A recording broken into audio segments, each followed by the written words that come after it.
今天上午咱们在石岐的这个红景苑帮这个老板清洗3台空调啊。这老板找咱们洗空调的原因是他家里这个小朋友有这个过敏性的鼻炎啊，他一吹空调就打喷嚏啊，在家里都不得不戴上口罩啊。那其实呢，我建议老板啊，首先是小朋友要加强锻炼，再有一个他如果还是打喷嚏的话呢，那咱们每年把这个空调啊给它清洗一下。但是说实话啊，治标不治本，身体加强锻炼那才是最重要的，对吧？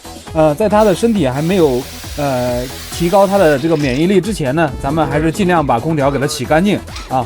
这是第1台空调啊，看这个风轮就知道它这个水啊，它这个水你看看它这个空调有多脏啊，到底有没有影响啊？我觉得绝对是有影响的啊。这是第2台客厅的这一个2匹的绿家园啊，它这个温控器是在这里的啊，很奇怪啊。看它后面这后背这里都已经长霉菌了啊，的一个圆点子一个圆点子，这种都是发霉的症状啊。那咱们就是说啊，标准的清洗流程啊，给它把翅片全部都洗干净当然说有一些角度呢，咱们就不太好拍摄啊。可能熟悉的人都知道的啊，我这个翅片的前面、后面然后各个水槽、出水孔风轮，这个都是咱们标准清洗的流程啊。务求做到这个空调每一处的灰尘，咱们都尽量的给它洗掉。那咱们一般洗完之后啊，当场你打开空调都闻不到任何味道啊。这最后1台空调了啊，这台空调呢也算是比较脏啊。我一看这窝壳这儿有土，这么多土啊，这空调就干净不了。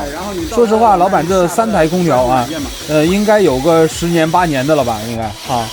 它这个确实是很脏了，一直都没有做过这种比较深度的清洗啊。之前也是找人洗过的，但是它不像咱洗的这么深度啊。那它洗完之后这个效果就不明显。你像咱洗的这个啊，你当场在那儿闻，你就闻不到味道。我家里小朋友也是有点这种情况的，小时候就带着他强制性的锻炼啊，就是肺活量给他提高了之后就好了。